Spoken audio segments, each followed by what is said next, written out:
All right. Boss Level is a 2021 American science fiction action film directed by Joe Carnahan, who's responsible for things like Smoking Aces, stuff like that. It's described as Groundhog Day as an action movie inspired by video game rules. It stars Frank Turkey Neck Grillo, Naomi, I'm getting too old for this shit, Watts, Mel, Blame It on the Jews, Gibson, and some other people. Grillo is a retired special forces soldier who tries to escape a never-ending time loop that keeps resulting in his death. In 2018, Entertainment Studios Motion Pictures acquired the US distribution rights to the film. It was scheduled to be released, blah, blah, blah, but it missed its release date. And then Entertainment Studios dropped the film, and the rights were acquired but in an 8-figure deal by Hulu, which was later revealed to be worth almost $12 million. I think it cost $40 million. Then they sold it for $12 million. And then Blumhouse Productions sued the producers of the film for breach of contract.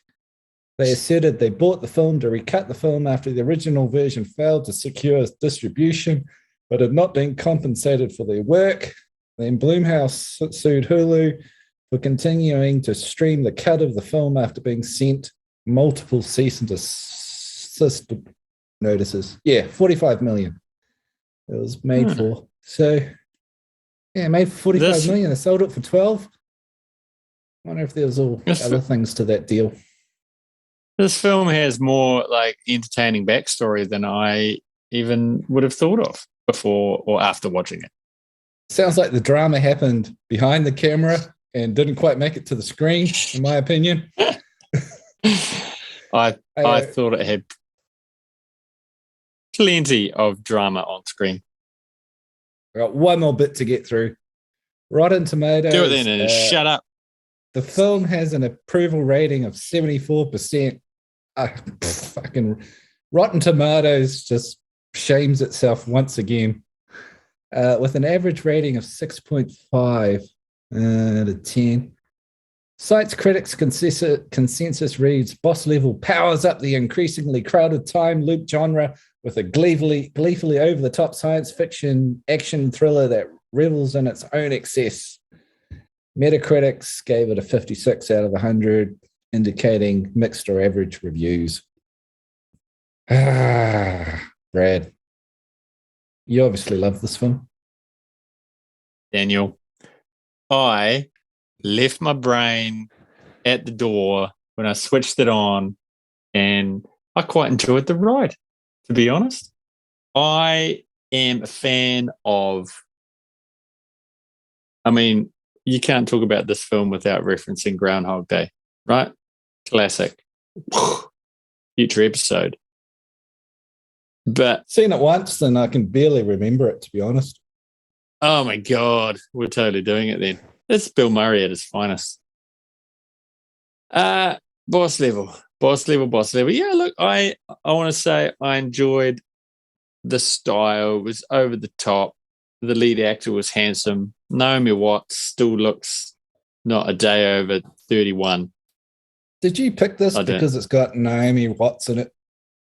I picked it probably much like you did when we did the one that started with B, the black guy fugitive. Bennett, is that it? Bennett. And I've, what are we going to watch? I flicked on Netflix and there it was at the top. And so we did that one. And I was pleasantly surprised. I put it on and I enjoyed it while I was eating my snacks. And I got tired of it in the last, 20 minutes, I suppose. It kind of went off the rails. It should have just been the action gaming premise all the way to the end. He kills the boss. That's the end, Like you've beaten the boss level. But it threw in all the kid shit and and the saving the girl, and didn't need it.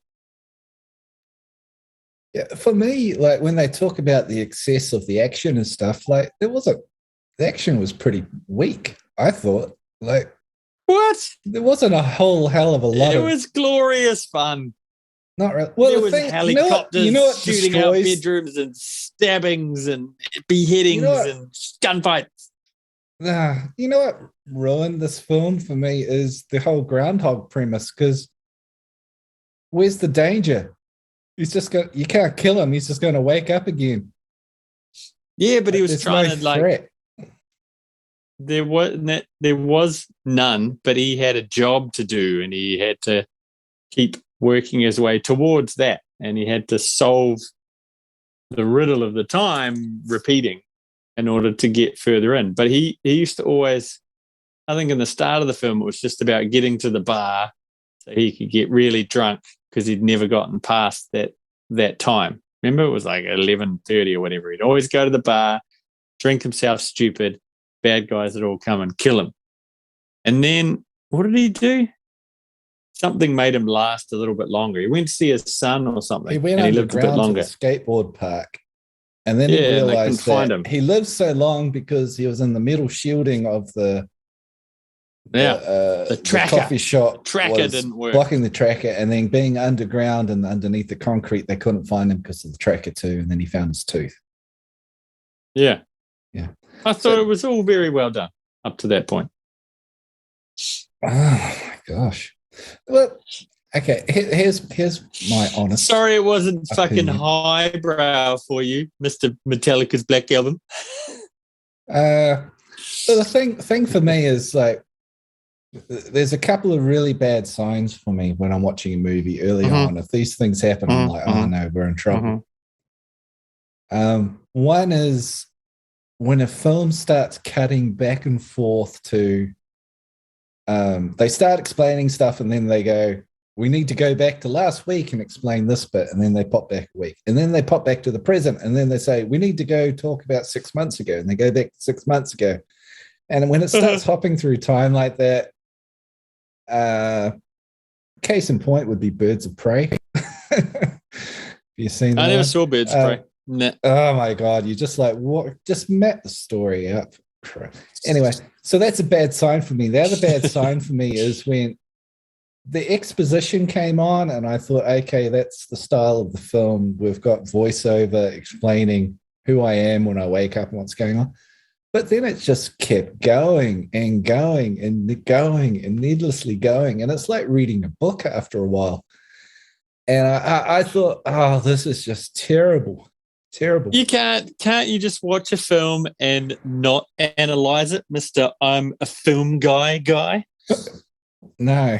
But I have to say, when it started getting into it surprised me because it did have a bit more depth when it started getting into his relationship with his son and the failures of his life and repeating and trying and correct the past and getting a do-over thing. It started getting better for me. I was like, there's more depth to this than I was led to believe at the beginning. I started warming up to it. It was the depth that pulled me out of it. It seemed all artificial. I just wanted a fluff piece, $45 million action film where handsome, muscular man hunts down rough and ready Mel Gibson. That's all I wanted. Lots of violence and quick editing and music and coolness and leather jackets, not little boys and love and a little bit of side boob. Was there side boob? Don't remember any side boob. I don't think there was. Well, maybe the dental assistant in bed. Did we get a bit of side boob? Nah, she was fully clothed. How does that happen? If this was an 80s film, there would have been 3 girls in the bed with him completely topless. He was a handsome man, though, wasn't he? Got his shirt off at every opportunity. I have no idea who he is. I've never seen him before, and I thought he seems like a action leading man in a direct-to-video way. I thought he did a fine job. Like he acted the part well. Looked like an action hero. Looked like he was chiseled out of marble. That's all He was you an need. Adonis of a man. Yeah, His absolutely. job. His acting was enough. Absolutely. Action film, $40 million budget, sold for 12 million.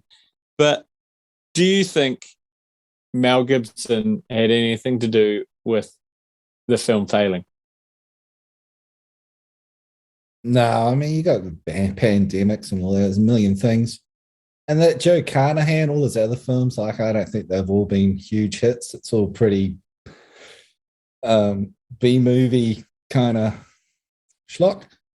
But were you Mel Gibson, pleasantly happy to see Mel back on screen? I make fun of Mel, but I love Mel. I think I love Mel as a director. Mel's amazing.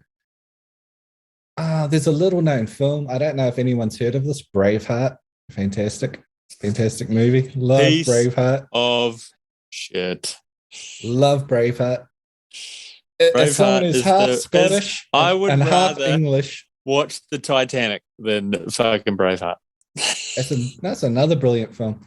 But yeah, half Scottish and half English. Braveheart. I just love that film. And then Apocalypto. Oh, so good. And if you haven't, have you seen Hamburger Hill? No. Oh, that film's amazing. Mel Gibson. There's a South Park joke when they brought Mel Gibson onto an episode of South Park once, and Mel Gibson's absolutely batshit crazy, and they need him to solve this riddle of story, and Mel Gibson just spurts out like, well, if this character does this, and then this character this, and the theme of the story is this, blah blah blah. He unravels the whole mystery, and there's this joke at the end there. Go, say what you want about Mel Gibson, the man knows story. I guess that's true. I recommend people check that out. Hilarious. But it was complete, as a director, he's amazing. As an actor, I've never been impressed with him. Like, he's a good actor, but he's not a great actor. And he's been in some great films and had some great roles, but like, there's a lot of films like, what do women want? Like, who cares what women want? What's his other great film? Why you're not married. Lethal Weapon? Yeah, yuck. Throw it out. Yeah, well, that's. Oh, come on. That's all right. Lethal Weapon 1, 2, 3, 4, ongoing classics. And Mad Max is brilliant in Mad Max 2. He doesn't talk at all. He's brilliant. Ransom. Yeah, he's great, Mad Max. I remember enjoying Ransom back in the day. Previous episode, Ron Howard making a directorial stab with Mel Gibson, and that was great at the time. Haven't watched it since, but I remember it being great. Signs, I'd say, would be his finest acting moment. I think he was great in that. Swing Away, Josephine, Swing Away. I don't remember what her name is. You've misgendered. Yeah. I think this suffered a little from trying to be Tarantino-esque with all the exposition. Your dog's going nuts. It is. Yeah. Deal with it, podcast world. I have a dog. Tarantino-esque, where they try to have the big, long conversations, and I got bored through all the dialogue stuff. I switched off completely during the dialogue-y stuff. What dialogue-y stuff? I remember like a few bits in the diner, but nothing too wordy. It was pretty like fast-paced, I found, except for when Naomi Watts and Mel Gibson were on screen. There was like a big scene, a storytelling scene where Mel like walks around the couch. They could have cut that whole fucking thing out. Yeah. Well, anytime Naomi Watts was on screen, I lost interest completely, to be honest. Like all of her scenes. Yeah. I just kept thinking about Mulholland Drive. She's good in that. They should have got the other chick from Mulholland Drive. They could have put any chick in it. I think Naomi Watts was just like, give me part of that 14 mil. I need a paycheck. Sign me up. Yeah, she was one of those actresses that, hasn't met a chick she didn't like. What's her biggest film? I can't think of anything like really big that she was in. Oh, King Kong. That's she's right. in about She's in 90 films a year that are all terrible. Okay. Yeah. Sweet. So what was it about? Did you get what was happening? Like, you know what happened at the end and all that? No, it was just one of those like ambiguous endings. Couldn't think of how to finish it. I kind of liked that he figured it all out and beat the timeline and went back and saved her, I guess, to finish it. They could have just finished it there and she went flick and switched the machine off and then the timeline continues. That would have been a fine ending. But it was, No, that you super didn't follow the movie at all, did you? vague sci-fi, get back You in the didn't machine, follow the story at fade all. to white. I enjoyed the Tarantino. You don't know what you're talking about. Shut up. Oh, I'm not a film critic. I'm not a film buff. No, I went and read what happened at the end because I couldn't be bothered listening to the dialogue at the time when I was watching it. You couldn't figure it out. No, I couldn't figure it out because I couldn't be bothered listening to it. But yeah, so he has to go back and repeat the whole day with the machine destroyed and not die and redo the whole thing to get back to the beginning. And then they cut it out. What? That's not what happened at all. He has to do it all again. So we don't know if he succeeded or not. He beat it. No, he didn't. And they said, I don't know. They said, I don't know what's going to happen because the machine when you go is there. In there. They're going to keep looping again and again. So he has to destroy the machine. No, because he go through. It was save her. His particles went into the machine, and then they said, as soon as you put your particles back in, it should stop it, but we don't know. And then he walks in, and it fades to white, and that's the end. No, he goes into the machine to go back to the. No, he doesn't. Again and go through. Oh my God, Brad! He goes into the machine to end the time loop. No, he's going into he goes into the machine and goes back to the beginning, and she destroys the time machine, and he has to do it again. No, not at all. You better watch it again, Dan. You did this to yourself. No, I've read the things online. I watched the video. You did your own research. Boss level explained. and at the time when I watched it, I kind of went, "Hey, what's he doing? He's going back again. He's got to do it again from the start. What's happening?" And then I was So that's what happened. No, you're just a simpleton. Oh my God, Brad. What you need. What do they say? Argue with a fool. They just beat you with experience and drag you down to their level. That's right. That's right. That's what you're doing to me right now. Oh, you just need a strong pair of meat curtains, and then you'll be happier. Meat curtains? It's the new term I learned for vaginas.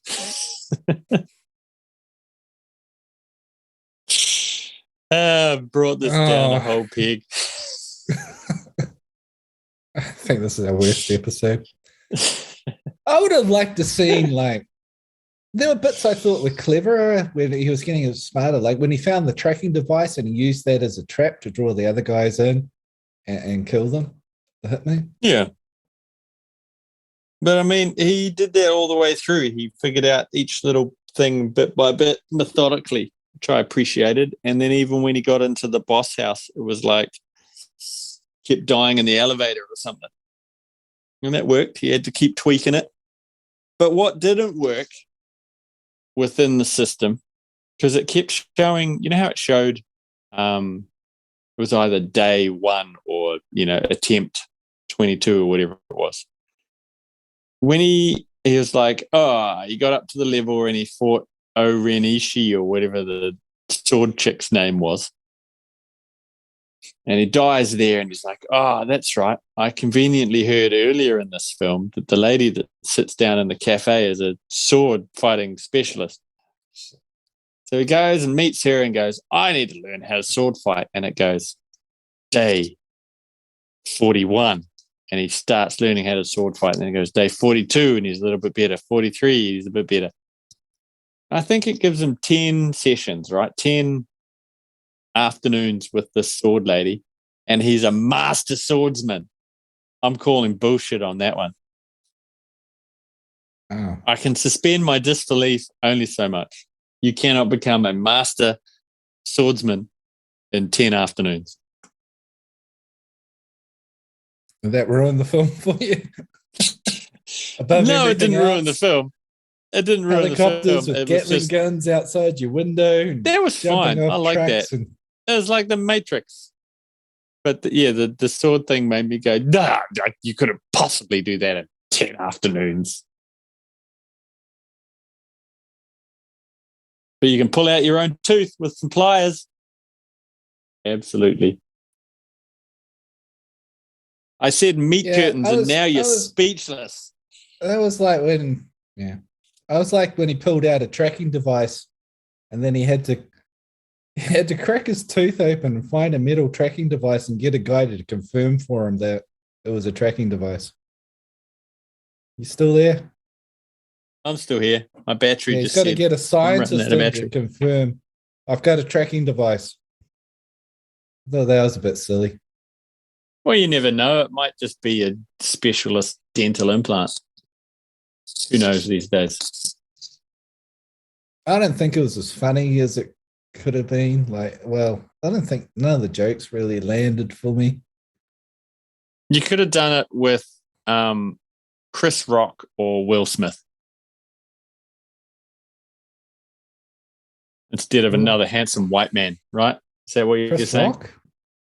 Chris Rock?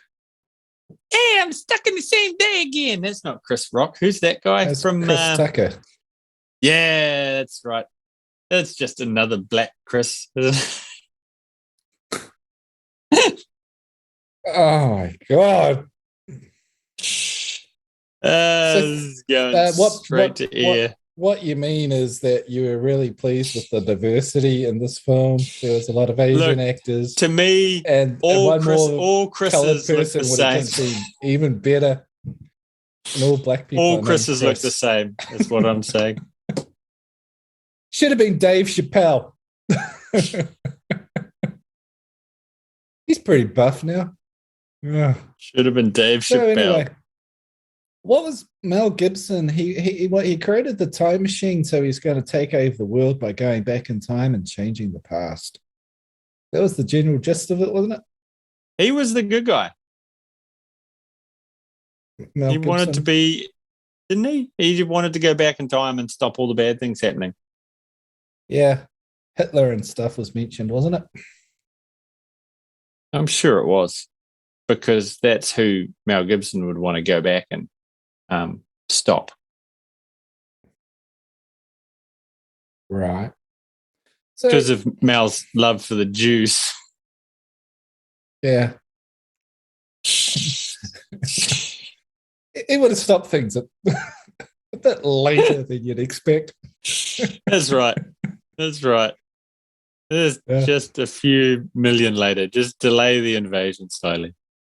Yeah. So, yeah, that's an interesting idea. I think it's like go back in time to fix stuff.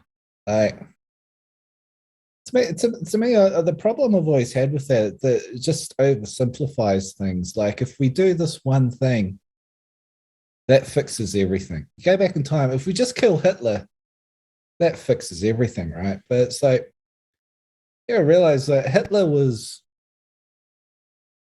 it was kind of like, what do they call it? It's like a culmination of a lot of things happening, and the spark that sets it off is a person like Hitler. But it's not like Hitler's the one who is responsible for everything. I think he had a lot to do with it. No, well, he was. No, you think Hitler got people to the cause because there was a lot of unemployment. There was a lot of immigration. There was a lot of all these kind of things. And downplaying Hitler here, Dan? Is that the angle you're going for? Yeah, I'm not defending Hitler. I'm just sort of saying he was a figurehead of a larger thing. Like he was the leader of the National Socialist Party. If you take out Hitler, another, the snake grows another head. That's what I'm sort of saying. Mm.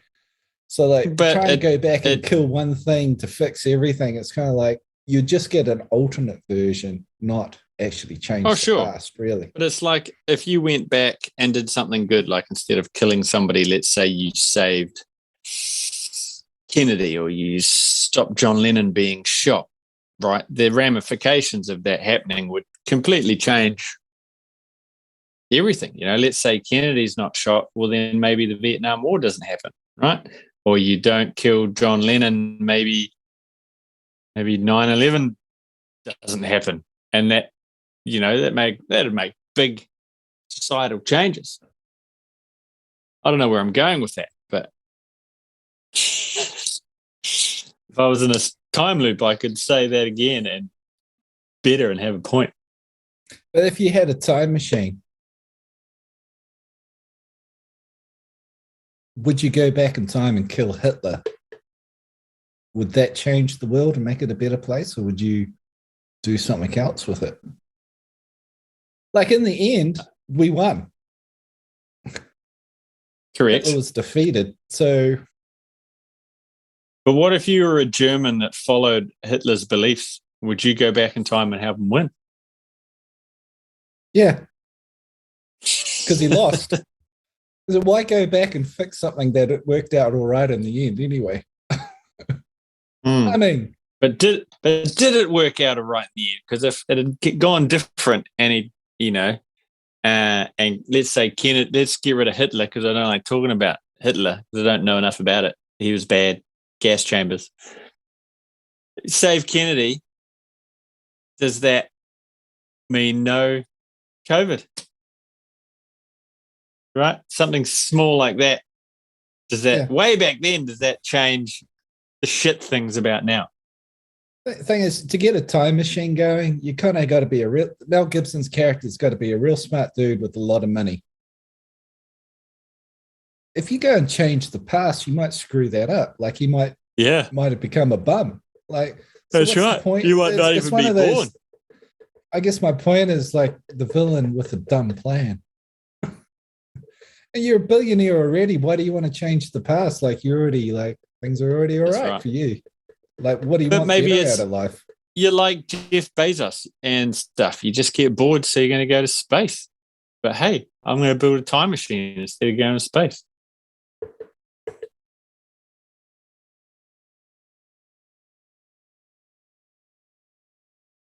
Oh, you froze. I just think it was a dumb plan. No, I was thinking. Yeah, well, the villain has a silly plan. I don't know. It had more depth than I thought it was going to have, but then I got bored anyway, and the action wasn't that actiony. And stop clicking your fucking can. There's no consequence to anything because he just he dies, he wakes up again, so it's and I not nearly enough side boob that I can remember. Nothing that exciting anyway. It needed full frontal boob and perhaps a casual front bum. It's kind of film I need full frontal nudity to really enjoy. Yeah, big 80s bush. Remember like Conan the Barbarian? Oh, absolutely. And then there's that wolf lady gets in the tent with her and it's all like, rawr. You need scenes like that. Films like this. Something titillating. Yeah. I mean, you're appealing to an audience with a lower IQ on these films. The lady he went to bed with, the dental assistant, needed to be naked every time he woke up in the morning. And then it's just repeated shots of her. It needed to be Roadhouse. You know Roadhouse? You just get full boob action in that film. It needed to be Time Cop with Van Damme's butthole in it. Does it? It does. That's you can see all the way to the moon and back. They knew what they were doing in the 80s. They did. They knew what we as red-blooded men needed to see. Yeah. They put down Roadhouse is one of the greatest films ever made. You got Patrick Swayze, you got the Jeff Healey band, you got Sam Elliott with a big mustache, Kelly Lynch and their big boobs. You're not telling me anything new, Dan. Roadhouse is top 10.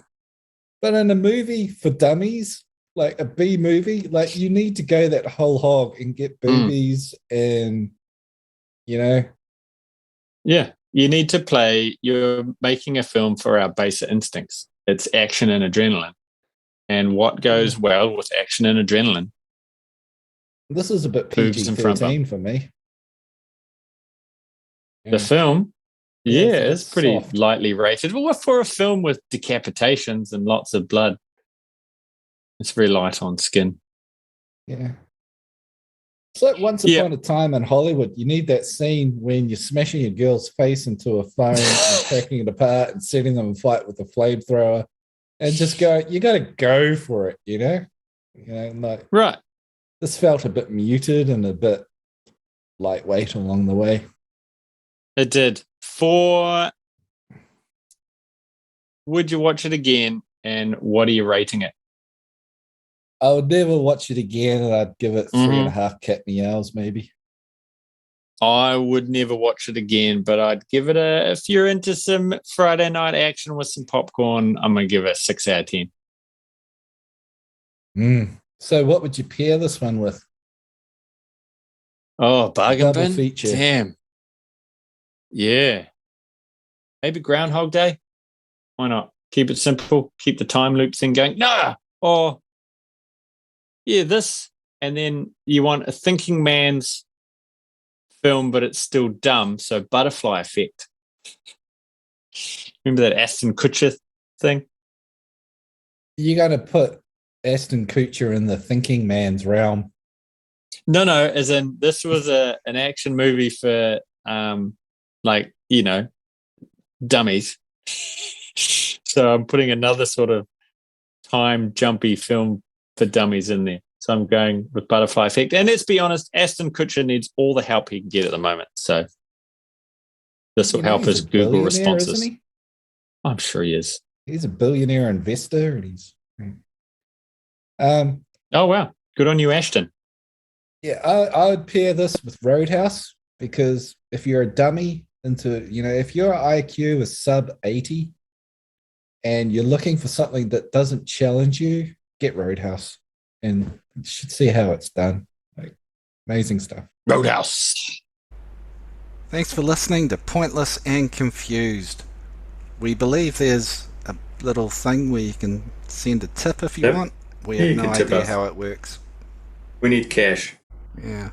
For whores. And Vegemite. Yeah. And what Good day. No. You got to tell them the other thing. Oh, what was the other thing? Subscription. Look, you could subscribe if you want to hear the sound of our sweet, sweet voices in your ear. Whenever a new episode drops, you'll be the first to know. Yeah, we're not sure how you do that either, but you'll figure it out. We're new to this.